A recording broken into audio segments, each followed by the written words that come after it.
여러분 안녕하십니까? SNS 광고 마케터 1급 기출 보건 문제를 풀어보도록 하겠습니다. 2024년 3회 시험 문제를 함께 풀어볼 텐데요. 1번부터 문제를 풀겠습니다. 다음 중 소셜미디어와 전통적 매스미디어에 대한 설명으로 틀린 것을 고르시오. 1. 소셜미디어 관련 기술이 발전할수록 다양한 플랫폼이 출현하고 있다. 맞고요. 매스미디어의 소통은 일방향이지만 소셜미디어의 소통은 양방향이다. 일반적으로 그렇죠. 3번. 소셜미디어를 활용한 커뮤니케이션의 도달 범위는 매스미디어보다 작다. 소셜미디어의 도달 범위가 작다고요? 결코 작지 않습니다. 결코 좁지 않습니다. 유튜브 영상 같은 경우도 생각해 보시면 몇십억 조회수가 나오기도 하죠. 이거는 일반적인 매스미디어보다도 훨씬 더 큰 어떤 그 도달 범위를 갖게 되는 상황, 사례죠. 네 번째, 소셜미디어를 통한 기업과 소비자의 상호작용이 크게 향상되었다. 맞는 말이죠. 정답은 3번이죠.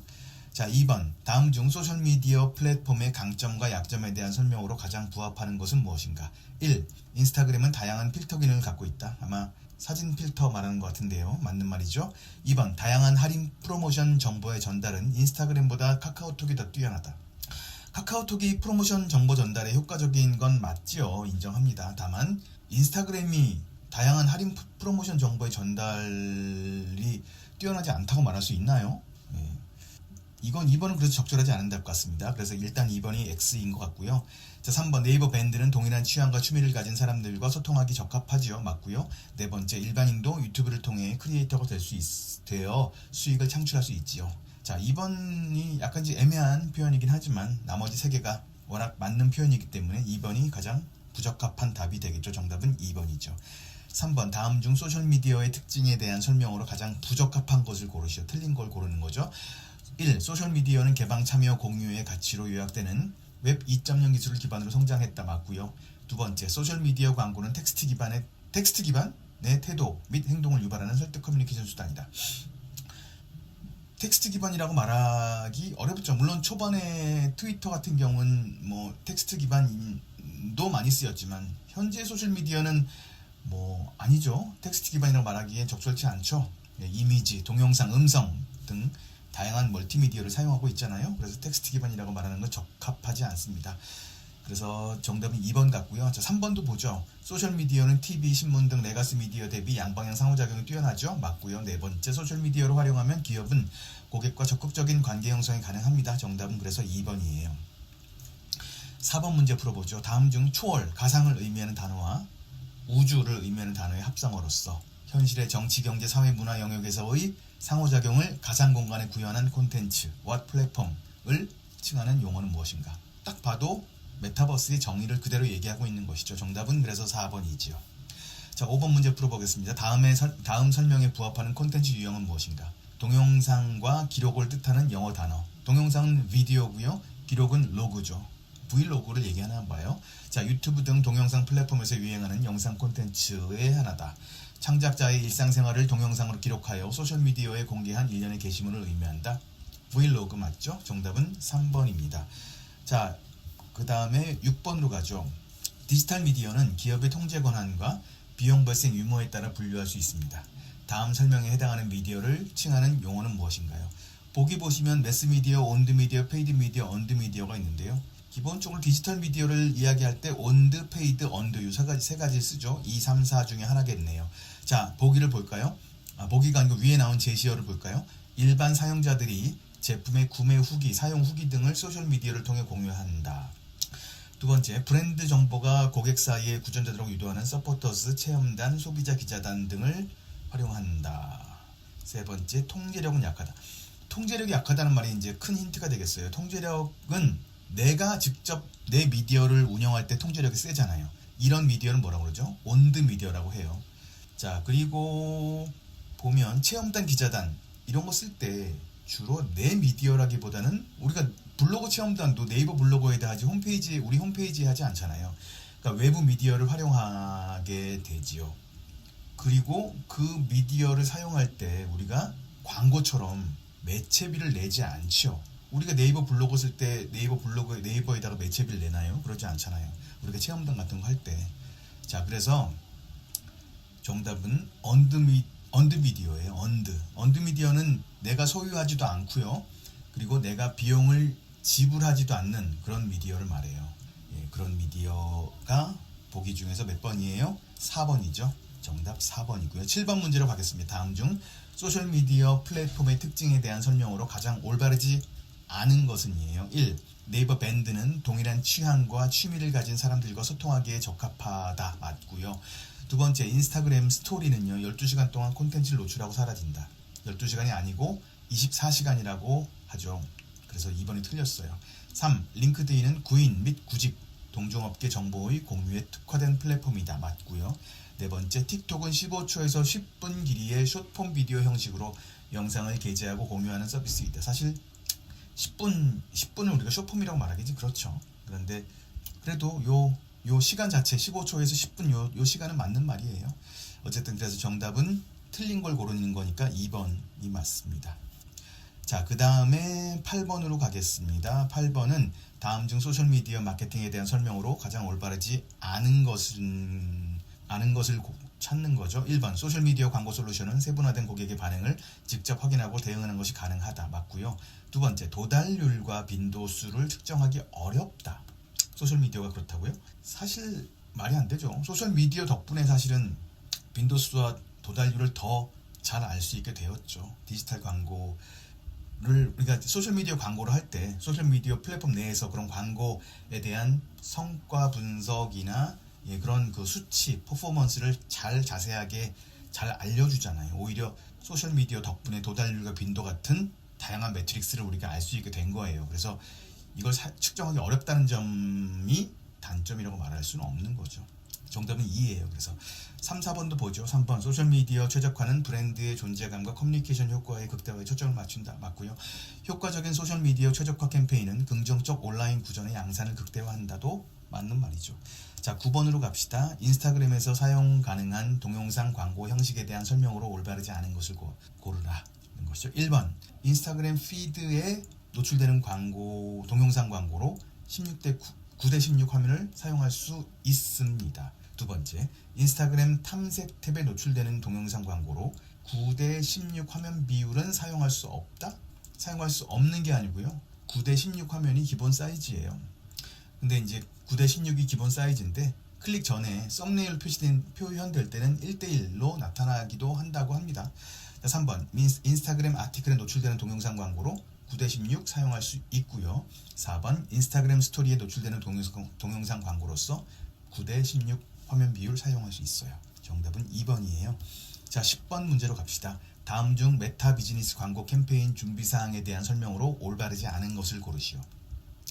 자, 인스타그램 지면에만 광고 노출을 원하는 광고주도 반드시 페이스북 페이지를 만들어야 한다는 말이 나오는데요. 자, 사실은 엄밀히 말하면 페이스북 페이지 없이도 인스타 광고가 가능은 하다고 합니다. 하지만 메타 광고 관리자를 통해서 제대로 된 광고를 운영하려면 페이스북 페이지와 연결된 비즈니스 계정이 있어야 해요.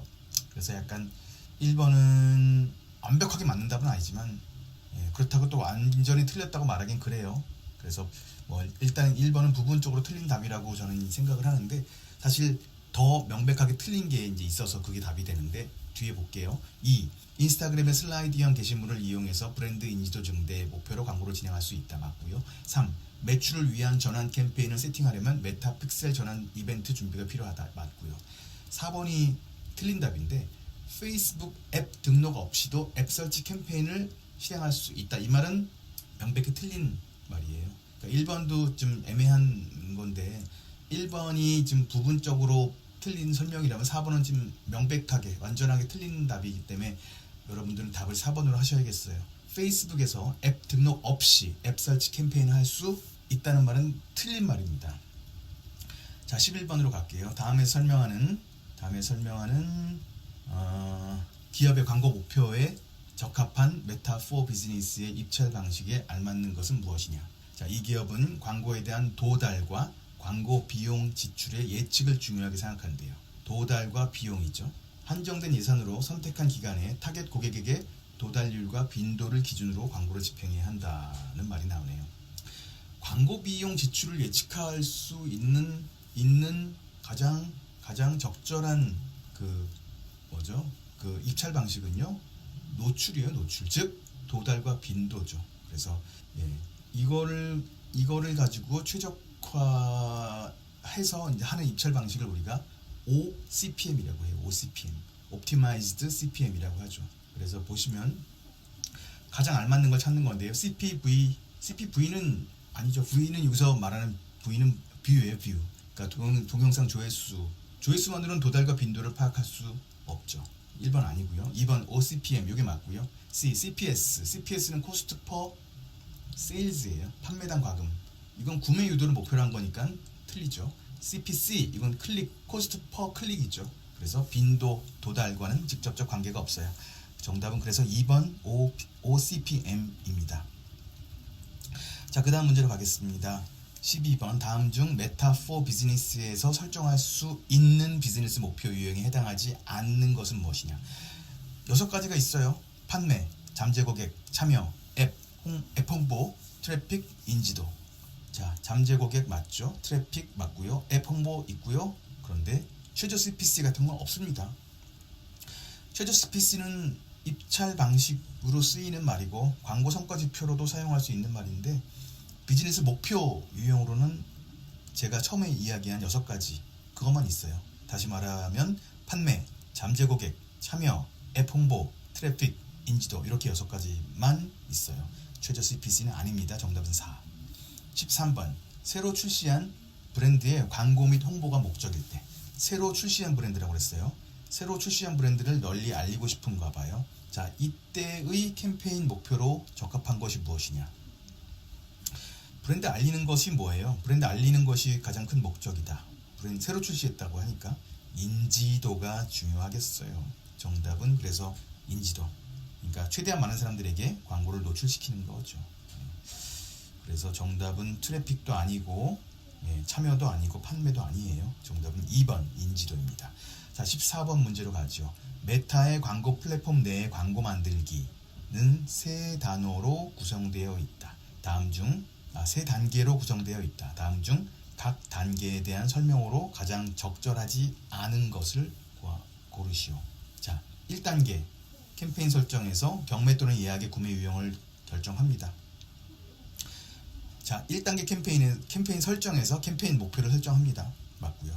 3번 2단계 광고 세트에서 타겟, 입찰 방식, 추적 이런 걸 설정할 수 있다고 했는데 추적은 광고 세트 아니에요. 광고 세트에서 하는 게 아니고 3단계인 광고 단계에서 설정을 합니다. 그래서 3번 틀렸어요. 4번 3단계 광고에서 크리에이티브 소스와 형식을 선택하여 광고를 만드는 일을 합니다. 정답은 그래서 틀린 걸 고르는 거니까 3번이에요. 15번 메타의 광고 경매에서 타겟에 대해 선택된 광고 순위를 지정하고 캠페인 목표와 가치에 적합한 광고를 노출합니다. 다음 중 경매 광고 순위 낙찰에 영향을 미치는 요소에 해당하지 않는 것은 무엇이냐. 메타의 광고 경매에서요. 광고 순위 낙찰에 영향을 미치는 요소는 광고주의 입찰가, 그 다음에 추산 행동률, 그리고 광고 품질 이 3가지예요. 광고주 입찰가, 추산 행동률, 광고 품질. 아닌 게 하나 있죠. 3번이죠. 광고주의 고객 리스트 규모는 관계없습니다. 자, 16번 문제 풀어보겠습니다. 다음 중 메타 4 비즈니스 광고 구매에 대한 설명으로 올바르지 않은 것은 1. 일반적으로 경매 방식을 통해 구매합니다. 맞죠? 경매와 예약이 있죠. 자, 그래서 1번 맞고요. 2번 구매 유형으로 예약을 선택하면 지정된 CPM으로 광고를 구매할 수 있어요. 네, 맞습니다. 예약은 우리가 딱 정해진 금액과 정해진 노출량을 우리가 정해서 광고를 구매할 수 있어요. 세 번째, 지정된 CPM으로 광고를 구매하기 위해 선택 가능한 캠페인 목표는 인지도와 참여이다. 지정된 CPM은 노출 보장이에요. 노출 보장이니까 고객이 얼만큼 인지할지, 고객이 어떻게 참여할지를 보장할 수 없잖아요. 이걸 캠페인 목표로 삼을 수 없다는 말이죠. 자, 3번이 틀렸어요. 4번 메타의 경매는 기본적으로 OCPM 방식을 씁니다. 4번 맞는 말이라고 할 수 있죠. 일반적으로. 자, 17번 문제로 가죠. 다음 중 메타의 광고 시스템을 활용해서 맞춤 타겟팅을 할 때 메타가 제공하는 소스가 아닌 것은. 메타가 제공하는 소스는 당연히 메타 내에서 발생한 정보, 메타가 파악한 정보일 거 아니에요. 메타 밖에 있는 정보는 메타 게 아니잖아요. 그래서 4번을 보세요. 4번, 그러니까 1번처럼 제품 구매한 사람은 메타에서 파악 가능하잖아요. 2번도 광고를 동영상을 시청한 사람도 메타가 알 수 있잖아요. 그 다음에 이벤트에 반응하거나 참여한 것도 메타가 알 수 있지만 광고주의 고객 리스트에 포함된 이메일, 이건 광고주의 정보지 메타가 갖고 있는 정보가 아니잖아요. 정답은 그래서 4번이지요. 자, 18번 문제를 풀어보겠습니다. 다음 중 메타의 유사 타겟팅에 대한 설명으로 가장 올바른 것은 무엇이냐. 유사 타겟팅은 맞춤 타겟에서 출발을 하죠. 맞춤 타겟을 기반으로 이 타겟과 비슷한 특성을 가진 새로운 잠재 고객을 더 찾는 것이에요. 그래서 1번 보면 동일한 수의 타겟 소비자? 아니죠. 동일한 수일 거면 유사 타겟팅을 왜 해요? 기본적인 맞춤 타겟에서 뭔가 맞춤 타겟과 비슷한 새로운 더 많은 고객을 찾고자 하는 거니까 동일한 수라고 할 수 없어요. 1번 틀렸고요. 2번 유사 타겟의 규모를 1에서 10%까지 설정할 수 있으면 10에 가까울수록 맞춤 타겟과 유사하다. 반대죠. 10에 가까울수록 유사성이 낮아져요. 2번도 틀렸어요. 그러면 3번 볼까요? 맞춤 타겟과 유사한 특성을 가진 잠재 고객에게 광고를 노출할 수 있죠. 맞죠? 이 말은 유사 타겟팅을 잘 설명한 문장이죠. 4번 비슷한 유형의 타겟을 최대 10개까지 만들 수 있다. 그런 숫자 제한 없습니다. 더 많이 생성 가능해요. 정답은 3번입니다. 19번으로 가겠습니다. 19번 다음 페이스북 광고 형식의 유형 중 카탈로그 세팅이 필요한 광고 형식은 무엇이냐. 정답은 컬렉션 광고예요. 자, 컬렉션 광고는요, 제품 카탈로그를 기반으로 설정돼요. 그리고 사용자가 그 광고를 클릭하면 즉시 전체 제품 목록을 볼 수 있는 그런 형식이죠. 그래서 1번 이미지 광고는 카탈로그 필요 없고요. 슬라이드 광고도 스토리 광고도 카탈로그 필요 없어요. 카탈로그 세팅이 반드시 필요한 광고는 컬렉션 광고. 정답은 4번입니다. 자, 20번 문제 풀어보겠습니다. 20번 메타의 이미지 광고를 효율적으로 운영하기 위한 크리에이티브 제작 원칙으로 옳은 것은 무엇이냐. 1. 스마트폰 사용자를 위해 9:16의 광고 화면 비율을 반드시 사용해야 한다. 9:16은 스마트폰 세로로 보는 사람들이 많으니까 좋은 비율, 많이 쓰는 비율 맞죠. 하지만 이 비율만 사용하는 거 아니에요. 반드시가 아니에요. 1:1도 가능하고 4:5도 가능하고. 자, 2번 이미지 광고에서 허용되는 최대 파일 크기는 30메가이다. 30메가바이트. 맞습니다. 정답은 B고요. 2번이고요. 이거는 이제 고화질 이미지를 활용하되 30메가가 넘으면 너무 용량 부담이 커지니까 최대 파일 크기를 정해놨어요. 30메가로. 3번을 보면 광고에 많은 정보를 노출하기 위해 텍스트 중심으로 제작해야 한다. 말도 안 되는 얘기죠. 자, 이미지 안에다 텍스트를 낸다는 얘기잖아요. 그런 이미지는 오히려 그 성과가 더 저하된다고 하죠. 그리고 이제 3번도 답이 아니고 3번도 틀린 이야기고요. 4번 최대 픽셀 크기의 허용사항을 확인해서 광고 크리에이티브의 파일 크기를 최소화한다고요? 아니죠. 파일 크기를 최소화하는 거는 품질이 떨어질 수 있기 때문에 틀린 말이죠. 그래서 정답은 2번이에요. 자, 21번 문제 풀어보죠. 메타에서 노출 지면 옵션으로 오디언스 네트워크를 선택해 광고를 집행할 때 특정 퍼블리셔 웹사이트에 광고가 노출되지 않도록 제어할 수 있는 세팅 방법으로 가장 적절한 것을 고르래요. 자, 오디언스 네트워크를 선택하고 싶은 거예요. 오디언스 네트워크를 안 쓰려고 하는 게 아니고 쓰긴 쓰되 내가 원치 않는 특정 퍼블리셔 웹사이트에만은 광고가 안 나오게 하려고 하는 거거든요. 자, 1번부터 볼까요? 노출을 원하지 않는 차단 리스트에 포함된 웹사이트를 좋아하는 사용자를 제외 타겟팅한다. 말이 좀 이상하긴 한데 타겟팅하고 차단 리스트는 완전 다른 개념이죠. 차단 리스트는 특정 노출 지면 자체를 제한하는 게 차단이고요. 지금 말하는 건 타겟팅이니까 1번은 틀린 말이고요. 2번 노출을 원하지 않는 차단 리스트를 선택하고 동시에 자동 노출 위치를 사용한다. 차단 리스트를 생성하는 게 맞고요. 그 다음에 자동 노출 위치를 사용하는 게 맞아요. 정답은 2번이고요. 자, 3, 4번은 틀린 거겠죠? 3번 봅시다. 노출 위치 중 오디언스 네트워크 선택을 해제하고 아니죠. 오디언스 네트워크를 사용하고 싶다고 했잖아요. 문제에서. 오디언스 네트워크 사용하되 그 안에서 내가 원치 않는 퍼블리셔 웹사이트를 빼고자 하는 거니까 3번은 아예 틀린 말이고요. 4번 페이스북과 인스타그램만 캠페인을 진행한다. 페이스북과 인스타그램만 사용한다는 얘기도 오디언스 네트워크가 안 사용한다는 거 아니에요. 문제의 취지는 오디언스 네트워크를 사용하되잖아요. 사용하되 내가 싫어하는, 내가 원치 않는데 빼고 싶어 하는 거니까 3번과 4번도 틀린 말이에요. 정답은 2번이 맞죠.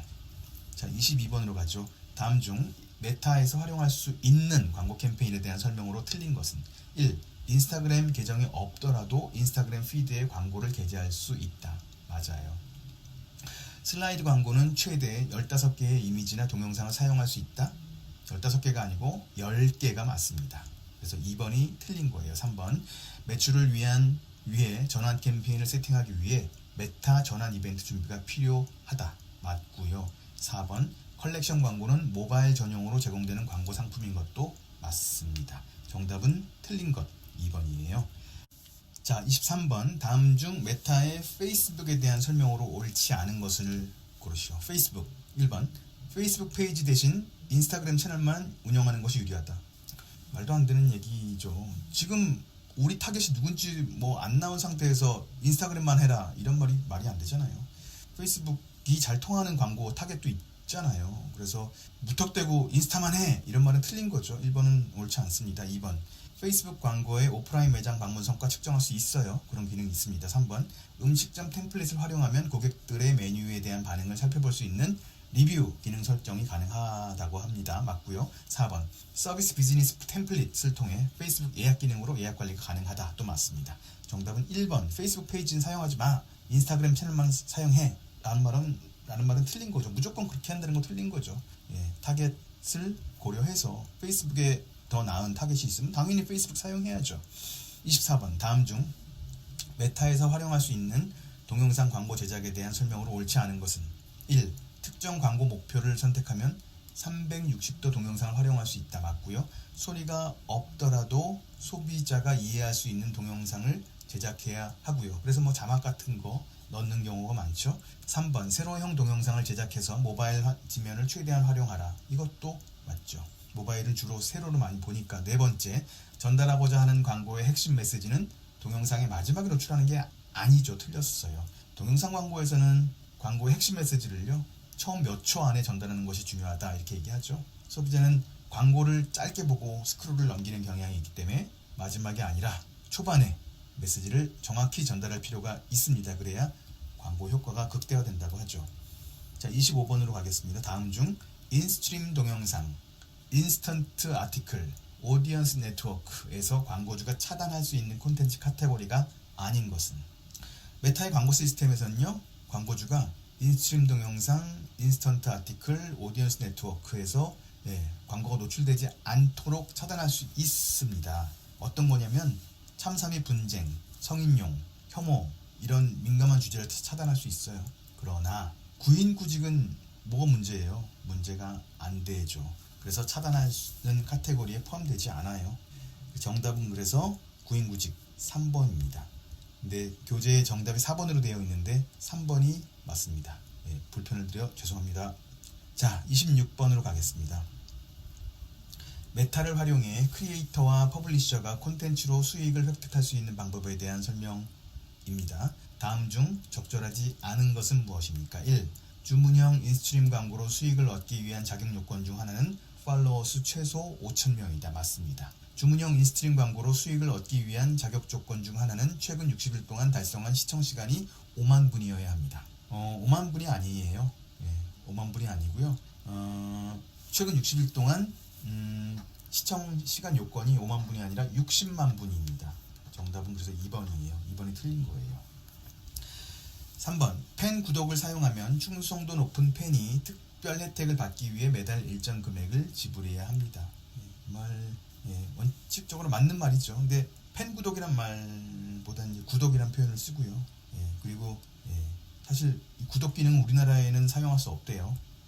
확인해 보니까. 하지만 여기서 뭐 우리나라란 말이 딱히 써 있지 않으니까 원칙적으로 이 문장도 맞다고 봐야 될 것 같습니다. 자, 4번 주문형 인스트림 광고인 프리롤 광고는 동영상이 시작되기 전에 재생됩니다. 맞습니다. 정답은 그래서 2분이에요.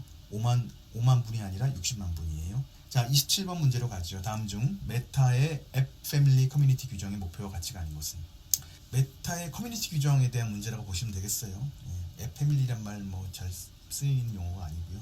메타의 커뮤니티 규정을 보면 거기서 말하는 목표와 가치가 아닌 것을 찾아보도록 하죠. 1. 콘텐츠의 진실성 보장을 위한 허위 계정 생성 차단 맞습니다.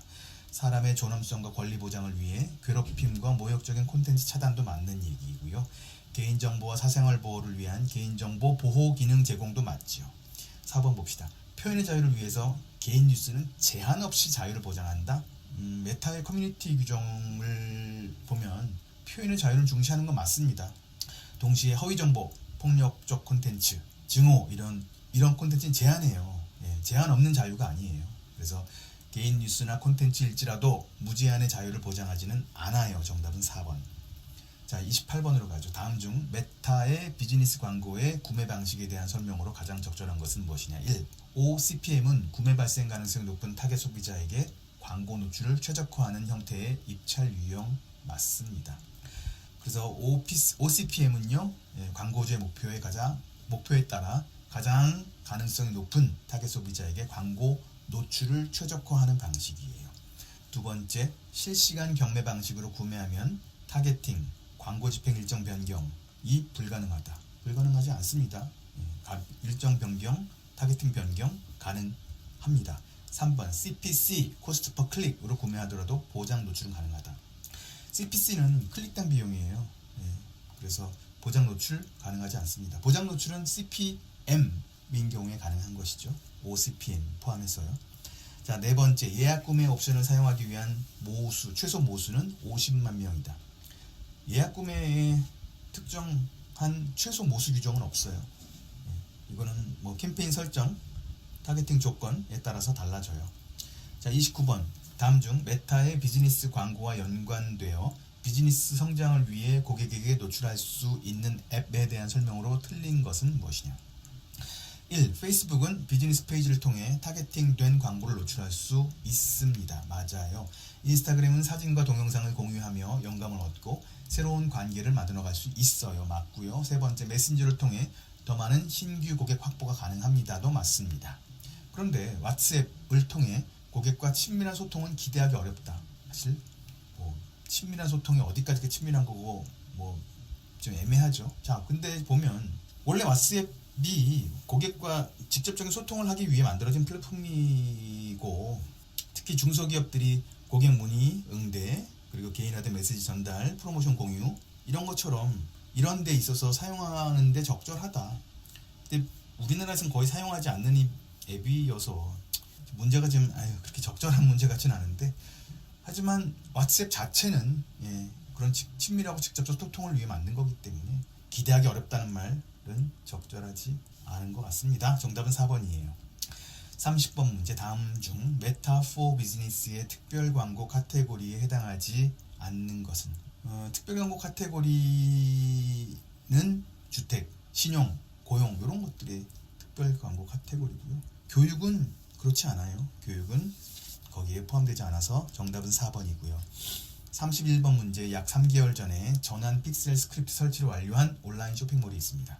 이 쇼핑몰의 매출 향상을 위해 가장 적합한 캠페인 목표와 최적화 기준은 무엇이냐.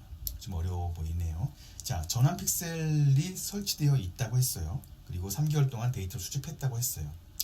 이거는 이제 구매 전환을 목표로 할 때 쓰는 거죠. 그래서 구매 전환을 목표로 하는 판매 캠페인, 그리고 최적화는 가치 최저가를 설정하는 것이 가장 적합하다.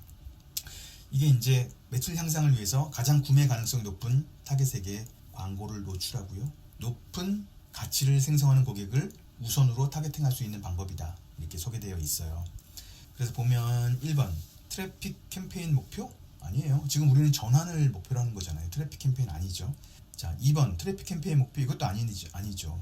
1, 2번 둘 다 아니고. 자, 판매 캠페인 목표 그리고 가치 최적화 기준 맞아요. 그리고 4번도 판매 캠페인 목표이긴 한데 1일 예산 도달 최적화 기준. 이것은 1일 예산 도달은 뭐냐면 하루 동안 가장 많은 사람들이, 그러니까 가장 다수의 많은 사람들에게 도달하는 것을 말하죠. 하루 동안 가장 많은 사람이 도달하는 것을 말하는 거기 때문에 매출, 우리가 지금 이야기하는 것은 쇼핑몰이고 픽셀 스크립트를 설치했다는 얘기는 우리가 구매 전환을 보려고 하는 거니까 단순 도달이 아니고 매출을 봐야겠죠. 그래서 4번 틀린 거죠. 정답은 3번이에요. 32번. 다음 중 메타 포 비즈니스 광고의 타겟팅 방식에 대한 설명으로 틀린 것을 찾아라. 타겟팅 방식. 핵심 타겟팅 맞죠? 가장 기본적인 방식이죠. 그래서 1번 맞고요. 2번 맞춤 타겟팅. 맞춤 타겟팅도 맞죠. 광고주에게 관심을 표현한 사용자에게 하는 거고, 유사 타겟팅도 맞춤 타겟팅과 비슷한 타겟을 새로 추가적으로 만들어서 하는 타겟팅이고요. 한 번도 맞아요. 그런데 리타겟팅은 메타에서의 광고 타겟팅 방법이라기보다는 기본적으로 고객 데이터를 기반으로 옛날에 웹사이트를 방문하거나 구매 의도를 보였거나 어쨌든 과거의 고객의 어떤 행동을 파악해서 그 고객에게 광고를 더 노출시키는 이런 방식이기 때문에 기본적인 메타 광고의 타겟팅 방식이라고 할 수는 없어요. 정답은 4번입니다. 그러니까 다시 한번 말하면 리타겟팅은 고객의 특정 행동 데이터를 기반으로 재타겟팅하는 방식이지, 이게 그 메타의 기본적인 타겟팅 방식은 아니라는 거예요. 자, 정답은 4번이고요. 33번, 최근 쿠키 지원을 중단하는 브라우저가 증가하면서 웹사이트 전환 추적이 어려워지고 성과 저하 현상이 발생하고 있어요. 이러한 상황에서 캠페인 최적화를 위해 필요한 기능은 무엇이냐? 쿠키를 못 쓰게 쿠키 지원을 중단한다. 그래서 전환 추적이 어려워졌다. 인 거죠. 이때 어떻게 하면 좋을까요? 1. 메타픽셀 쿠키 필요해요. 쿠키가 제한되면 메타픽셀을 효과적으로 사용할 수 없습니다. 두 번째, 메타 성과 기여는 뭐 추적 문제랑 관계없어요. 성과 분석을 위해 사용하는 용어고요. 이것도 이제 전환 추적을 위한 건 아니죠. 세 번째, 전환 API가 정답이에요. 전환 API라는 것은 서버와 메타 광고 플랫폼 간의 직접적인 데이터 통신을 통해서 전환 데이터를 전송하는 방식으로 브라우저 제한에 영향을 받지 않아요. 그래서 이거 API를 통해서 전환 추적과 캠페인 최적화를 효과적으로 유지할 수 있습니다. 정답은 3번이고요. 고객 리스트 맞춤 타겟 만들기. 이거는 기존 데이터를 활용한 타겟팅이죠. 이거는 전환 추적 얘기하고는 직접 관련이 없어요. 정답은 3번.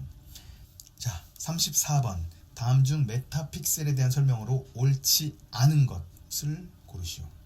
자, 메타픽셀. 광고주의 웹사이트와 앱에 설치하여 광고 성과를 측정하고 최적화하기 위한 코드 조각이다.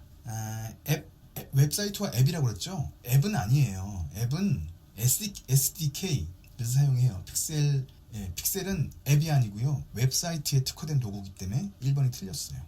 2번, 광고주가 진행한 캠페인의 도달 효과를 측정하기 위한 분석 도구 맞아요. 광고 캠페인을 통해 유입된 사용자의 행동 분석도 가능해요. 4번, 성과 분석을 통해 광고 전환 최적화 전략 수립도 가능해요. 정답은 그래서 틀린 것 1번이에요. 앱은 픽셀이 아니고 SDK를 쓴다는 것이고요. 자, 35번으로 가죠. 다음 중 메타 포 비즈니스의 슬라이드 상품에 대한 설명, 슬라이드 광고죠. 으로 옳지 않은 것은 1. 개별 링크가 포함된 이미지 또는 동영상 10개를 슬라이드 형태로 삽입할 수 있다. 맞아요. 2번. 분위기가 서로 비슷한 이미지나 동영상을 정사각형 화면 비율로 사용하는 것이 좋아요. 맞고요. 3번. 가장 성과가 좋은 슬라이드를 맨 뒤에 표시하면 소비자의 클릭을 최대한 유도할 수 있다. 딱 봐도 틀린 답 같죠? 가장 성과가 좋거나 중요한 콘텐츠를 맨 뒤가 아니고 맨 앞에 놔야 소비자의 관심을 끌기도 좋고 클릭이나 참여를 유도하기도 좋겠죠. 4번. 슬라이드에 포함된 이미지와 동영상은 동일한 링크를 사용해야 합니다. 정답은 틀린 것 3번이죠. 36번. 다음 중 유튜브 스튜디오의 메뉴에 대한 설명으로 옳지 않은 것. 1. 댓글. 최근 등록된 댓글을 한꺼번에 관리할 수 있게 해주는 메뉴입니다. 맞아요. 2번. 콘텐츠 자막 설정 상태를 제공합니다. 이게 틀린 말이에요. 콘텐츠는 그 자막 설정이 아니에요. 자막 설정은 따로 있어요. 독립적인 자막이라는 메뉴가 있고요. 콘텐츠라는 메뉴는 유튜브 스튜디오에서 동영상, 라이브 스트림, 쇼츠 등 사용자가 업로드한 콘텐츠의 업로드 상태, 공개 설정, 조회수, 댓글 이런 걸 확인할 수 있는 메뉴예요. 그래서 자막 설정 상태 제공하는 부분이 아니어서 틀렸고요. 3번. 수익 창출. 유튜브에서 수익을 창출할 수 있는 기능을 신청할 수 있습니다. 4번. 저작권. 내가 올린 영상과 동일한 영상이 업로드된 경우 삭제 요청을 보낼 수 있습니다. 정답은 틀린 것 구하는 거니까 2번이에요.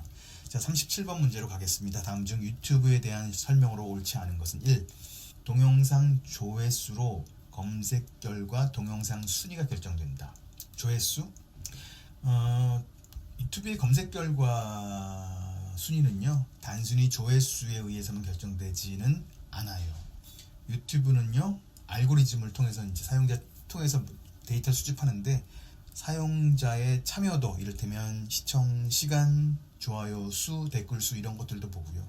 그 다음 메타데이터, 뭐 제목, 동영상 제목, 태그, 동영상에 대한 설명 이런 것도 보고요. 그 다음에 콘텐츠의 관련성도 확인해서 종합적으로 순위를 매기는 거지 동영상 조회수로 검색 결과 순위가 결정되는 건 아니에요. 2번, 전 세계에서 가장 많은 사용자를 보유한 동영상 플랫폼이다. 유튜브 맞지요. 3번, 최근 쇼츠 서비스가 인기를 끌면서 동영상 트래픽이 더욱 늘었어요. 맞고요. 4번, 동영상을 업로드하기 위해서는 전화번호로 계정 인증을 받아야 한다는 사실도 맞습니다. 정답은 1번이 틀린 거죠.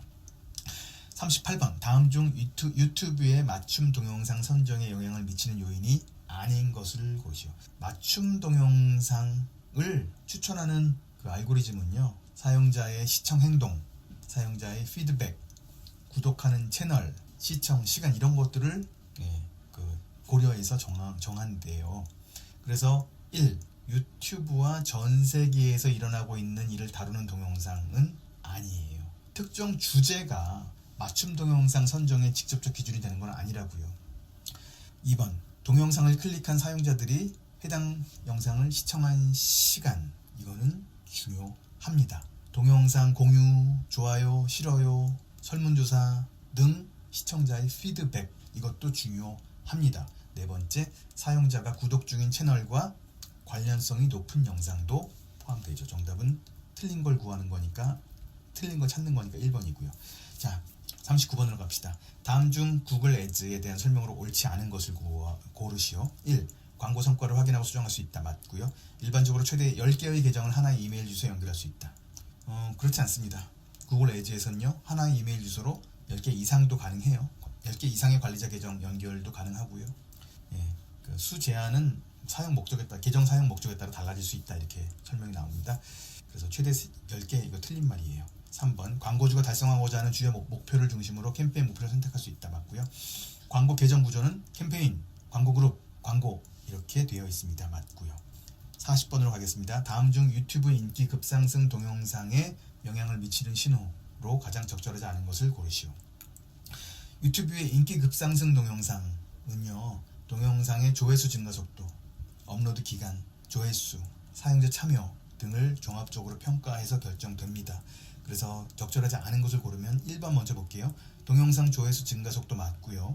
동영상 업로드 기간도 맞고요. 구독 수는 해당 채널의 전체적인 규모를, 그러니까 구독자 수는 그냥 그 채널의 그냥 특징일 뿐이고요. 특정 동영상의 급상승 여부를 직접적으로 결정짓는 핵심 신호는 아니다. 정답은 3번이고요. 4번, 조회수는 영향을 줍니다. 자, 그래서 3번이 정답이고요. 41번으로 가겠습니다. 다음 중 유튜브 파트너 프로그램에 가입하기 위한 조건으로 옳지 않은 것은 1. 모든 유튜브 채널 수익 창출 정책을 준수해야 합니다. 맞아요. YPP가 제공하는 유튜브 파트너 프로그램이죠. 국가, 지역에 거주해야 합니다. 맞고요. 구글 계정의 2단계 인증 사용 설정해 놓아야 합니다도 맞습니다. 구글 애즈에 가입해야 합니까? 구글 애즈는 광고주가 가입하는 거기 때문에 유튜브 파트너 프로그램 꼭 광고주는 아니잖아요. 그래서 YPP에 가입하기 위해 구글 애즈 가입은 필수 요건이 아니에요. 그래서 구글 애즈는 광고 게재를 위한 거니까 필요가 없어요. 42번, 다음 중 유튜브 스튜디오의 대시보드 메뉴에서 확인할 수 있는 내용으로 가장 적절하지 않은 것은 1. 유튜브 채널 전반의 수익 창출을 위한 승인 여부를 알 수 있어요. 2. 저작권 침해 여부도 알 수 있고요. 세 번째를 보면 내가 올린 영상과 동일한 영상이 업로드된 채널을 알려준다. 대시보드 메뉴는요 채널의 전반적인 상태, 성과, 공지사항 이런 것들을 보여주는 곳이에요. 내가 올린 동영상과 동일한 동영상이 업로드된 채널 정보, 이런 거는 대시보드와 관계없습니다. 4번, 커뮤니티 가이드에 따른 주의 경고 또는 이의 신청 결과를 알 수 있습니다. 정답은 3번이고요. 43번으로 가도록 합시다. 다음 중 유튜브 스튜디오의 맞춤 설정 메뉴 기능으로 가장 적절하지 않은 것은 무엇이냐. 맞춤 설정 메뉴는요 채널의 프로필, 배너 이미지, 소개 정보, 추천 영상, 재생 목록 등을 설정하는 데 사용하는 기능이에요. 그래서 1번부터 보죠. 등록한 동영상, 쇼츠, 라이브, 게시물 등을 확인할 수 있다. 지금 이야기한 것은요, 맞춤 설정이 아니고요. 콘텐츠 메뉴에서 하는 기능이에요. 그래서 1번이 틀렸어요. 2번 유튜브 채널의 프로필과 배경화면 등을 설정할 수 있습니다. 맞고요. 기업의 상업적인 내용이 들어간 홈페이지에 링크할 수 있고요. 4번 재생 목록과 추천 영상 등을 설정할 수 있어요. 정답은 틀린 것을 고르는 거니까 1번이에요. 44번 다음 중 유튜브에서 측정 항목이 정확한지 확인하는 방법으로 옳지 않은 것은 측정 항목이 정확한지 아닌지 확인하는 방법 1. 측정 항목 집계를 변경한다. 맞고요. 특정 항목 집계를 정지한다. 정지해서 일단 데이터 수집을 중단하고요. 그 이후에 데이터를 분석해서 변화를 확인해서 정확한지 아닌지 확인할 수 있고요. 세 번째, 여러 기기를 사용하여 같은 동영상을 시청하는 경우에 재생 횟수는 제외되기도 한다. 이것도 맞습니다. 중복 시청으로 인한 데이터 왜곡을 방지하기 위해서 그렇게 제외하기도 하고요. 네 번째, 측정 항목 집계 속도를 일시적으로 빠르게 한다. 측정 항목에 문제가 있다면 그것을 빼버리거나 변경하거나 중단하거나 할 수 있지만 집계 속도를 빠르게 한다고 해서 정확성이 높아지는 건 아니겠죠. 오히려 측정 항목 집계 속도를 인위적으로 빠르게 하는 것은 데이터의 정확성을 해치는 행위라고 볼 수도 있어요. 정답은 4번입니다. 자, 45번으로 가죠. 다음 중 유튜브 인기 급상승 동영상에 대한 설명으로 옳지 않은 것은 무엇이냐. 1. 인기 급상승 동영상 목록은 약 15분마다 업데이트 된다. 맞고요. 업데이트 될 때마다 목록의 동영상 순위가 오르거나 내리거나 또는 그대로 유지될 수 있습니다. 3번 인기 급상승 동영상은 맞춤 설정되기 때문에 동일한 국가의 모든 시청자에게 동일한 목록을 표시되지 않는다고 했는데 동일한 국가의 모든 시청자에게 동일한 목록으로 표시되는 게 맞아요. 이거는 다른 국가마다 개인의 시청 기록이나 선호에 따라서 달라지지 않아요. 국가별로 공통된 트렌드를 반영합니다. 정답은 틀린 것을 찾는 것이니까 3번이에요. 4. 유튜브는 인기 급상승 동영상을 선택할 때 광고 조회수를 포함하지 않습니다. 자, 정답은 3번이고요. 46번으로 가겠습니다. 다음 중 유튜브 조회수에 대한 설명으로 옳지 않은 것을 고르시오. 1. 동영상을 정상적으로 조회한 횟수이지요. 두 번째, 동영상이나 채널의 전반적인 인기도를 측정하는 중요한 기준이지요. 조회수가. 3. 공식적인 집계 기준은 콘텐츠를 10초 이상 시청 시 조회수로 인정해주는 것으로 공개되어 있다.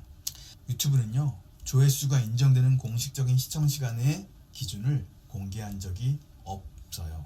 다만 유튜브는 조회수를 정상적인 시청으로 간주하기 위해 알고리즘을 통해서 스팸성 조회나 비정상적인 활동을 필터링해요. 그래서 10초 이상 시청하면 조회로 인정한다? 이런 거는 유튜브에서 공식적으로 이야기하지 않은 정보예요. 정답은 3번이고요. 4번 동영상을 게시한 후 처음 몇 시간은 조회수가 시스템에 표시되는데 시간이 걸릴 수 있습니다. 맞는 말이고요. 틀린 것은 3번이죠. 47번 다음 중 이벤트 신청 등을 통해 연락처 정보를 기재하여 제품 서비스에 관심을 남기도록 유도하는 구글 에이지의 캠페인 목표는 무엇인가? 표현이 관심을 남긴다는 표현이 좀 이상하네요. 자, 이게 이벤트 신청 등 여러가지 광고를 보고 내가 나의 전화번호 주로 전화번호죠. 전화번호나 이메일 이름 같은 거를 광고주의 광고를 보고 내가 남겨요. 상담 신청을 하거나 아니면 어디 응모하거나 이런 거죠. 이게 나의 잠재 고객으로서의 나의 정보를 광고주한테 남기는 거잖아요. 그러한 정보 하나하나를 리드라고 해요. 잠재 고객의 예를 들면 컨택 포인트, 연락처 같은 것을 리드라고 하거든요. 그래서 이런 경우가 바로 리드라는 구글 애즈 캠페인의 목표에 해당하는 거죠. 판매도 아니고 앱 프로모션도 아니고 인지도 구매 고려도 아니잖아요. 내가 나의 개인 신상 정보를 광고주한테 남기도록 하는 거니까 유도하는 광고 목표니까요. 그게 바로 리드입니다. 48번 다음 중 사용자가 광고를 시청한 경우에만 비용이 청구되는 캠페인 하위 유형은 무엇인가? 광고를 시청했다는 게 광고를 조회했다는 거잖아요. 정답은 동영상 조회수 1번이 맞습니다. 동영상 조회수라는 유형은 일정 시간 동영상을 보통 일반적으로 30초 이상 시청하거나 광고하고 상호작용했을 때 과금되는 그런 방식이에요. 이게 동영상 조회수라는 그 유형이고요. 효율적 잠재 고객 도달, 이것은 예, 특정 잠재 고객한테 광고를 도달시키는 거예요. 그 광고 시청이 아니고 노출을 기반으로 비용이 청구되는 것이어서 문제의 취지하고 안 맞죠. 문제는 광고를 시청한 경우라고 했으니까. 3. 전환 유도는 구입이에요. 구입. 광고 시청이 아니고 구입이고요. 네 번째, 타겟 게재 빈도. 특정 잠재 고객한테 정해진 빈도로, 이를테면 10회, 뭐 20회 이런 식으로 몇 번 반복해서 광고를 노출시키느냐에 대한 문제이기 때문에 광고 시청과는 직접적 관계는 없죠. 노출 기반이니까. 자, 49번으로 가죠. 다음 중 유튜브 광고 용어에 대한 설명으로 옳지 않은 것은 1. 도달은 얼마나 많은 사람들에게 광고가 노출되었나예요. 그래서 중복 노출은 카운팅 되지 않아요. 만약에 어떤 사람이 광고를 10번 봤다고 하더라도 그거는 도달은 1이에요. 그러니까 10번 봤다고 도달이 10이 되는 게 아니란 말이에요. 1번이 틀렸어요. 2. 노출은 광고가 노출된 횟수이다. 뭐 당연한 말이고. RPM은 동영상 조회수 1000회당 발생한 수익을 나타내는 측정 항목이다. 맞고요. CPM, Cost per Mil, 밀은 1000이란 뜻이고요. 광고 노출이 1000회 발생할 때마다 광고주가 지불하는 비용이죠. 50번, 다음 중 동영상 도달 범위 캠페인이라는 하위 유형에 대한 설명으로 가장 적절하지 않은 것은 1. 정해진 예산으로 도달 범위를 극대화한다. 맞고요. 2. 개별 시청자에게 정해놓은 순서대로 광고를 보여준다. 이거는 동영상 도달 범위 캠페인에 대한 설명이 아니고요. 동영상 시퀀스 캠페인에 대한 설명이에요. 그래서 2번 틀렸고 3번, 전달하고자 하는 메시지를 모두 사용자에게 전달한다가 아니고, 이거 문제에서 잘못된 건데 모든 사용자가 맞겠죠. 그런데 모든 사용자란 말보다도 사실은 최대한 많은 사용자에게라고 하는 게 더 맞겠어요. 3번도 완벽하게 맞는 말은 아니지만 3번도 그냥 맞다고 인정할 수 있을 수 있고요. 4번도 사실은 동일한 사용자에게 여러 번 도달한다가 동영상 도달 범위 캠페인의 목표는 아니에요. 하지만 세팅의 설정에 따라서 동일한 사용자에게 여러 번 도달할 수 있게도 할 수 있으니까 4번도 완벽하게 틀린 답은 아니긴 하죠. 좀 애매하죠. 완벽하게 틀린 답은 2번이에요. 그래서 정답을 제가 2로 했는데 사실은 3번도 꼭 맞는 답은 아니고 4번도 꼭 맞는 답은 아니어서 좀 애매합니다. 일단 저는 2번이라고 답을 정했습니다. 자, 51번, 다음 중 동영상 광고 시퀀스에서 선택하는 상호작용 유형에 대한 설명으로 옳지 않은 것은? 자, 조회, 건너뛸 수 있는 인스트림 광고를 광고 형식으로 사용하는 캠페인에만 사용할 수 있다. 맞고요. 자, 조회, 광고를 보는 사용자가 광고에 참여했거나 광고를 30초 이상 시청할 때 우리가 조회라고 할 수 있고요. 그리고 30초 미만 광고는 광고 전체를 시청하는 경우이고요. 맞고요. 건너뛰기는 시청자부터 당연히 광고를 건너뛴 것을 말하는 것일 테고, 노출이란 말이 있는데요. 노출은 건너뛸 수 있는 인스트림 광고를 광고 형식으로 사용하는 캠페인에만 사용할 수 있다. 이거는 광고 형식에 관계 없습니다. 노출은 광고 형식에 관계 없고요. 사용자가 광고를 본 횟수를 측정하는 기본적인 상호작용 유형이에요. 그러니까 건너뛸 수 있는 인스트림 광고뿐만 아니라 건너뛸 수 없는 광고도 가능하고요. 디스커버리 광고도 가능하고요. 등 다양한 광고 형식에서 사용된다고 합니다. 자, 52번, 다음 중 유튜브 광고를 등록하는 과정에서 광고 그룹의 콘텐츠 기반 설정에 대한 설명으로 옳지 않은 것을 고르시오. 1. 키워드. 관련된 검색어를 선택하여 콘텐츠를 타겟팅하는 기능이다. 맞고요. 잠재 고객 세그먼트. 엔터테인먼트, 여행, 음악 애호가 등 구글 애널리틱스를 바탕으로 관련 사용자를 선정한다? 아니죠. 잠재 고객 세그먼트는요, 구글 애널리틱스가 아니라 구글 애즈 및 유튜브의 사용자 데이터와 행동 정보를 기반으로 구성됩니다. GA와 직접적으로 연계되지 않아요. 사용자의 관심사, 구매 의도, 인구 통계 정보 등을 바탕으로 타겟팅을 합니다. 정답은 2번이 틀린 거예요. 3. 주제. 표시하고 싶은 콘텐츠의 주제를 선택하여 타겟팅한다. 맞고요. 4. 게재 위치. 유튜브 채널, 유튜브 영상, 동영상 라인업, 웹사이트, 앱 카테고리 등을 직접 지정할 수 있습니다. 틀린 것을 찾는 거죠. 2번이에요. 자, 53번으로 갑시다. 다음 중 유튜브 광고에 건너뛸 수 있는 인스트림 광고에 대한 설명으로 옳지 않은 것은? 자, 1. 동영상 전후 또는 중간에 홍보하고자 하는 동영상 콘텐츠가 있을 때 사용할 수 있는 광고입니다. 맞고요. 2. 시청자가 모바일 앱 내에서 다음 동영상으로 넘어가기 전에 전체 화면 전면 광고로 재생됩니다. 맞고요. 시청자는 5초가 지나면 광고를 건너뛸 수 있습니다. 맞고요. 유튜브 검색 결과 및 관련 유튜브 동영상 유튜브 모바일 홈페이지에 광고가 게재된다는 말이 나오는데 이 말은 틀렸습니다. 그게 아니고 이 광고는 동영상 플레이어 내에서 재생됩니다. 유튜브 검색 결과나 동영상 옆에 표시되지 않아요. 그 유튜브 검색 결과나 동영상 옆에 표시되는 광고는 디스커버리 광고입니다. 정답은 그래서 틀린 것을 찾는 것이니까 4번이에요. 자, 54번으로 갑니다. 다음 중 유튜브 카테고리 중심 동영상 광고에 대한 설명으로 옳지 않은 것은? 카테고리 중심 동영상 광고. 1. 세로 영상 형식의 전체 화면 환경은 모바일 영상 뷰어의 캠페인 참여도를 높이는 데 도움이 된다. 맞는 말이고요. 유튜브 검색을 제외한 인피드, 인스트림, 쇼츠에 세로 영상이 지원된다. 그렇지 않고요. 유튜브 검색을 제외한 게 아니에요. 카테고리 중심 동영상 광고는 유튜브 검색에서도 지원됩니다. 3.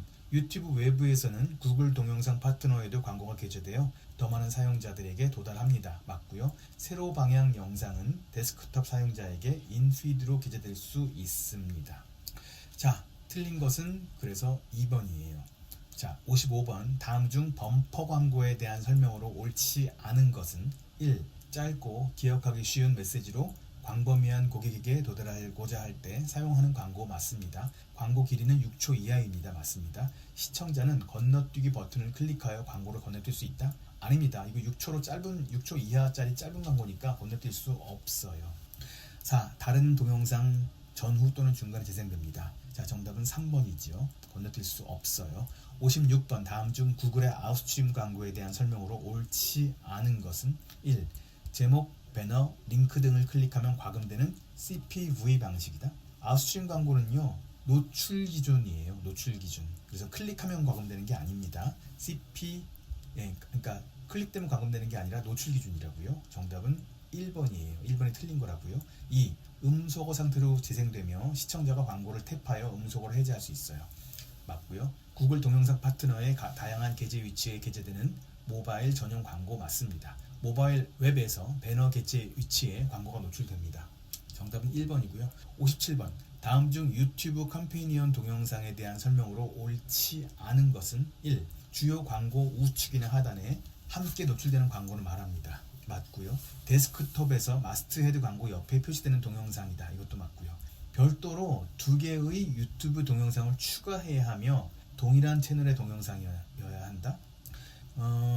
컴패니언 동영상은요, 마스트헤드 광고를 보완하기 위한 동영상이에요. 그래서 반드시 2개의 동영상을 추가해야 되는 것도 아니고요. 동일한 채널의 동영상이어야 한다는 제한도 없어요. 틀린 답은 3번이에요. 4. 마스트헤드와 함께 판매돼요. 맞아요. 정답은 3번. 58번. 다음 유튜브 광고 타겟팅 전략 중 행동 타겟팅인 게 무엇이냐? 1. 언어 타겟팅. 언어 타겟팅은 행동이랑 관계없죠. 그 사람이 어떤 언어, 그 고객이 어떤 언어를 쓰느냐이니까 행동이랑 관계없고, 인구 통계도 그 사람의 나이, 성별 이런 거니까 관계없고요. 제외 타겟팅은 이건 뭐 어떤 카테고리에서 제외하는 거니까 행동이랑 관계없죠. 그 다음에 관심 분야 및 습관 정보, 요게 바로 행동 타겟팅에 속합니다. 소비자의 행동에 대한 것이니까요. 자, 59번. 다음 중 구글 애지의 게재 위치 타겟팅의 특징으로 옳지 않은 것을 고르시오. 게재 위치 타겟팅이라는 게 광고를 특정 웹사이트, 특정 유튜브 채널, 앱 등 명확히 지정된 위치에 노출하려고 하는 그런 타겟팅이에요. 그래서 브랜드의 타겟이 명확할 때, 그리고 특정 플랫폼에 딱 연관이 강력하게 있을 때 효과적이라고 할 수 있고요. 선택한 특정 게재 위치에 광고를 게재하는 거 맞습니다. 1 맞고요. 2. 고객이 시간을 보내는 게재 위치에 광고를 게재할 수 있는 것이고요. 3. 브랜드의 타겟이 넓고 명확하지 않은 경우? 아니에요. 타겟이 명확할 때, 특정 플랫폼과 관련이 있을 때, 이럴 때 쓰는 거니까 3번이 틀렸어요. 4번. 개별 게재 위치 입찰가를 설정하여 게재 위치에서 발생하는 트래픽 양을 조절할 수 있어요. 정답은 틀린 걸 찾는 거니까 3번이고요. 60번 문제로 갑니다. 다음 중 구글 애지의 주제 타겟팅의 특징으로 옳지 않은 것. 특정 주제와 관련된 다양한 게재 위치에 광고를 게재하는 것이에요. 두 번째, 넓은 브랜드 아이덴티티를 구축하고 비즈니스와 특정 라이프 스타일을 연관지을 때 효과적이에요. 세 번째, 캠페인 예산을 유연하게 또는 제한 없이 책정한 경우 적절한 타겟팅이다. 네 번째, 하위 주제를 모두 추가하는 것과 최상위 주제를 하나 추가하는 것은 같다. 이건 틀린 말이에요. 하위 주제를 추가하면 더 구체적인 타겟팅이 가능해요. 예를 들어서 상위 주제인 스포츠를 타겟팅한다면 일반적으로 스포츠를 좋아하는 사람들을 타겟팅하지만 스포츠의 하위 주제인 뭐 이를테면 농구, 야구, 뭐 배구, 축구, 탁구, 뭐 수영, 뭐 등등, 복싱, 뭐 등등을 모두 타겟팅한다면 이것은 각각 특정 종목을 좋아하는 사람들을 모두 포함할 수 있지요. 그래서 스포츠와 스포츠 밑에 있는 다양한 하위 주제를 한꺼번에 다 선택한 거는 똑같다고 볼 수는 없어요. 그래서 정답은 4번이에요. 61번. 다음 중 구글 애지의 인구 통계 타겟팅에 대한 설명으로 옳지 않은 것은 1. 특정 연령대, 성별, 자녀 유무, 가계소득 범위에 속할 가능성이 큰 잠재 고객에게 도달할 수 있어요. 2. 연령 구분은 1세에서 24세 이렇게 나와 있는데 2534, 3544, 4554 이렇게 돼 있는데 1에서 24가 아니에요. 18세에서 24세가 맞습니다. 정답은 틀린 것 2번이고요. 3번. 주택 소유, 교육 수준 등 상세한 인구 통계를 잠재 고객 유형으로 사용할 수 있습니다. 4. 상세한 인구 통계를 광고 그룹 또는 캠페인에 추가할 수 있어요. 정답은 2번입니다. 62번. 다음 중 잠재 고객 세그먼트 및 소스 통계를 이용하여 새 잠재 고객 세그먼트와 소스를 관리할 수 있는 구글 애지 도구는 무엇인가? 1. 구글 애널리틱스 아니고 구글 플레이도 아니고 스튜디오 콘텐츠 관리자도 아니에요. 정답은 잠재 고객 관리자입니다. 잠재 고객 관리자는 어떤 거냐? 구글 애지에서요. 잠재 고객 세그먼트와 소스를 생성하고 관리하고 최적화할 수 있는 도구입니다. 이 도구를 가지고 기존 잠재 고객을 활용하거나 새로운 잠재 고객 세그먼트를 생성하거나 성과를 분석하고 이렇게 해서 이제 캠페인에 활용할 수 있습니다. 이게 바로 잠재 고객 관리자예요. 63번. 다음 중 유튜브의 내 데이터 세그먼트, 즉 리마케팅에 대한 설명으로 옳지 않은 것을 고르시오. 1.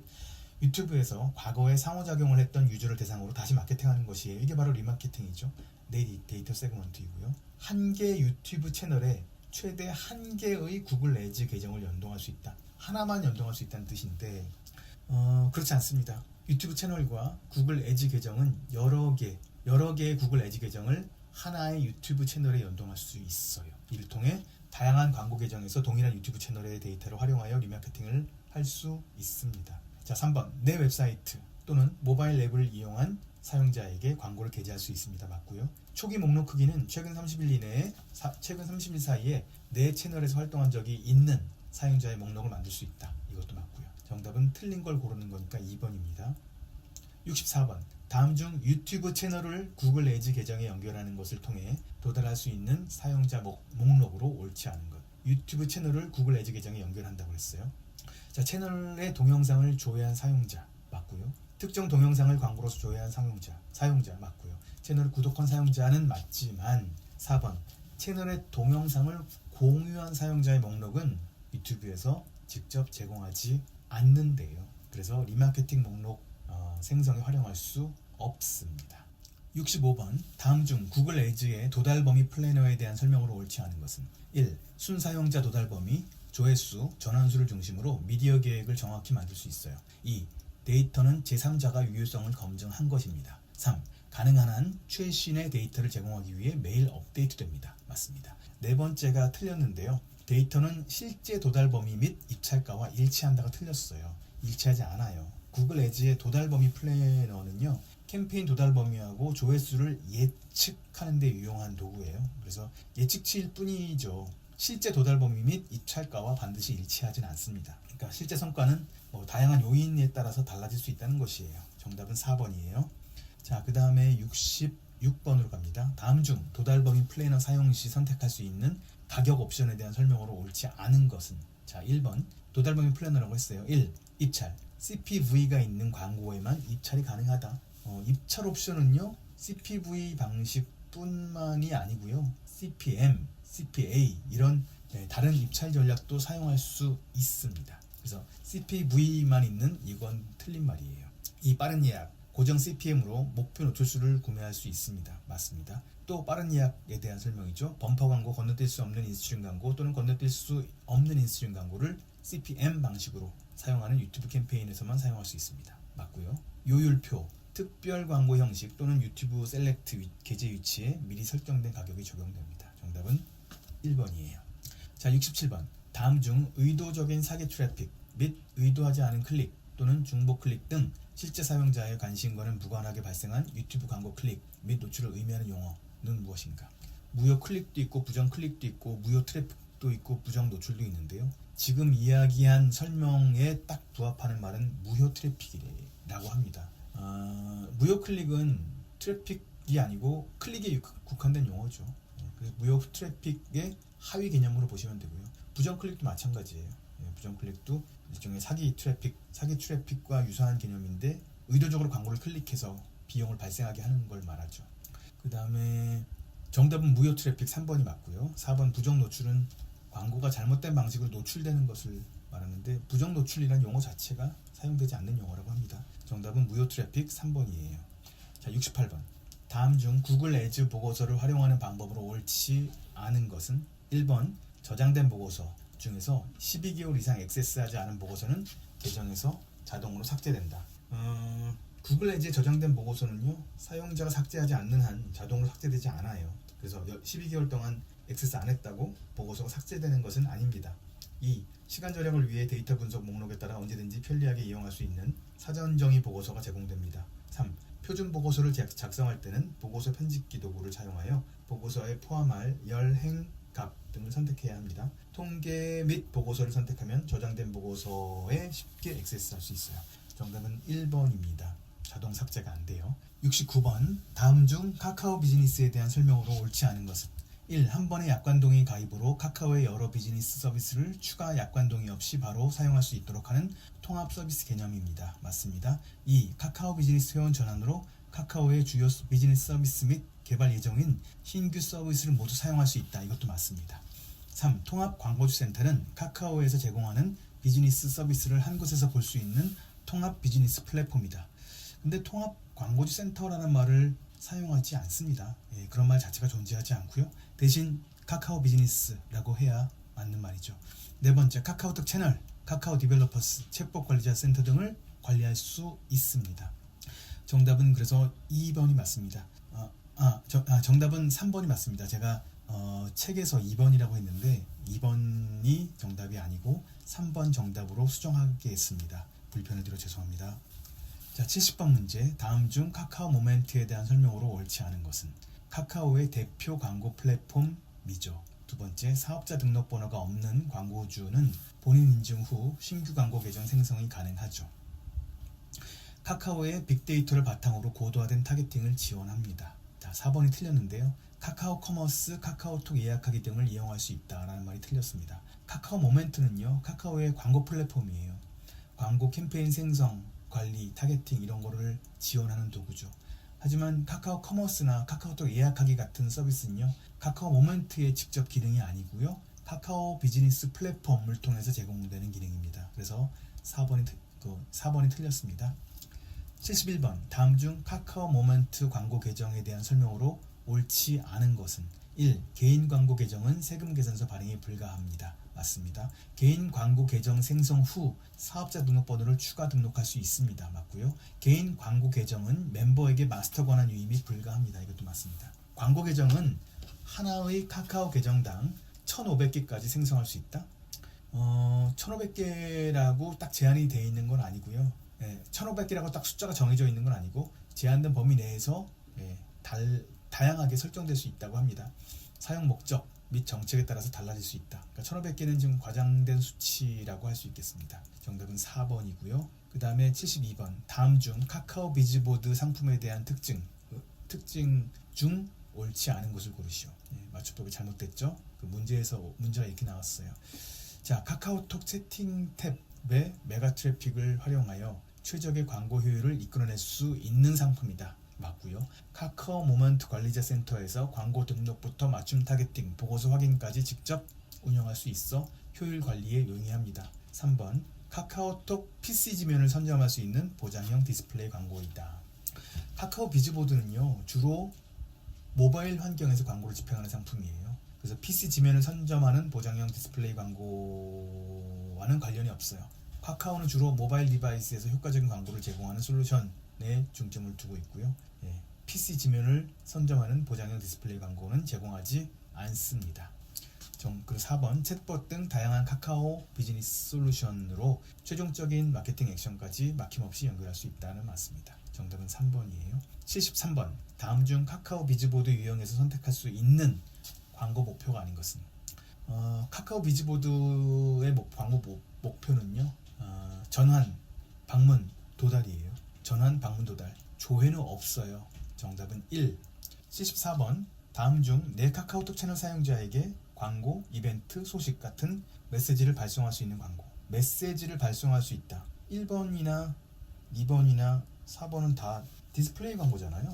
디스플레이 광고가 뭐 메시지를 발송할 수 있어요? 없죠. 정답은 3번이죠. 카카오톡 채널. 문제에도 내 카카오톡 채널 사용자에게라는 말이 나왔으니까 문제가 좀 이상하긴 한데 어쨌든 정답은 3번입니다. 75번 다음 중 밴드 파트너 센터에서 집행할 수 있는 네이버 밴드 광고 상품은 무엇인가? 밴드 파트너 센터에서 집행할 수 있는 광고는 알림 광고, 디스플레이 광고, 소셜 광고, 네이티브 광고 넷 중에서 알림 광고만 가능해요. 정답은 1번입니다. 이건 특별히 설명이 필요 없는 것 같고요. 76번 문제 다음 중 네이버 밴드 소셜 미디어의 특징으로 옳지 않은 것. 네이버 밴드에 대해 묻는 거죠. 20대 미만의 사용자 비중이 높다? 아니에요. 네이버 밴드는 20대들 잘 안 쓰죠. 주로 나이 많은 사람들이 많이 써요. 30대 이상이 많이 쓰고. 정답은 1번이 틀렸습니다. 2번 지인 기반 소셜미디어 맞죠? 밴드 월간 이용자 수는 1,086만 이상으로 탄탄한 유저층을 보유하고 있다 맞고요. 게시판 서비스로 채팅, 사진첩, 주소록, 투표 등 다양한 기능을 제공하죠. 어쨌든 20대 미만 젊은 층들이 사용하는 소셜미디어는 아닙니다. 정답은 1번. 자, 77번 다음 중 네이버 밴드 알림 광고 발송에 대한 설명으로 옳지 않은 것은 1. 발송권을 사용하여 알림을 발송하려면 알림 정액 상품을 구매해야 한다. 맞습니다. 세금 계산서는 충전금으로 충전한 금액에 대해 당월 말에 발행된다. 맞고요. 알림은 파트너 정보 입력 2일부터 발송 가능합니다. 4번이 틀렸는데요. 파트너 정보를 개인으로 입력한 경우 세금 계산서 발행을 신청했을 경우에만 발행되는 게 아니고 개인으로 입력하더라도 세금 계산서 발행을 신청하지 않아도 발행하지 않아도 광고는 가능합니다. 정답은 4번이에요. 78번 다음 중 밴드 소셜 광고의 캠페인 유형이 아닌 것은 밴드 소셜 광고는 세 가지가 있어요. 밴드 게시물 홍보, 밴드 알리기, 그리고 밴드 스티커를 활용한 보상형 광고. 이 세 개니까 1번, 2번, 3번이 맞고 밴드 알림 보내기는 소셜 광고 캠페인 유형에 속하지 않습니다. 정답은 4번이에요. 79번 다음 중 틱톡에 대한 설명으로 옳지 않은 것을 고르시오. 자, 정해진 음악을 베이스로 설정한 후 영상을 찍을 수 있습니다. 2번 스티커 및 다양한 이펙트 효과를 줄 수 있어요. 세 번째 짧은 길이의 비디오 영상을 제작 공유할 수 있는 미국의 숏폼 동영상 플랫폼이다. 미국 거 아니죠. 이거 중국의 바이트댄스라는 회사 거죠. 4. 한국에서는 2017년 정식으로 서비스를 시작했다. 틀린 것을 고르는 거니까 정답은 3번이에요. 미국 게 아니라 중국 거고요. 마지막 80번이에요. 다음 중 온라인상에서 실시간으로 소통하며 쇼핑하는 서비스를 의미하는 용어는 무엇인가? 실시간이란 말에 주목해 보세요. 온라인 쇼핑은 실시간이란 말이 녹아있지 않잖아요. 그래서 온라인은 좀 폭넓은 개념이죠. 인터넷을 통해 상품을 구매하는 폭넓은 개념이고 2번 커뮤니케이션 쇼핑이란 말이 있나요? 이런 말 안 쓰죠. 라이브 커머스가 맞죠. 정답은 3번이에요. 홈커머스란 말은 가정 내에서 실행 가능한 전자상거래라는 뜻인가요? 아무튼 홈커머스 아니죠. 정답은 실시간이라는 의미가 있으니 그러니까 실시간 방송을 통해 제품을 소개하고 시청자들이 실시간으로 질문하고 답변받고 구매할 수 있고 이런 거를 라이브 커머스라고 하죠. 정답은 3번입니다. 지금까지 2024년 3회 시험에 대해서 문제를 풀어보았습니다. 여러분 감사합니다.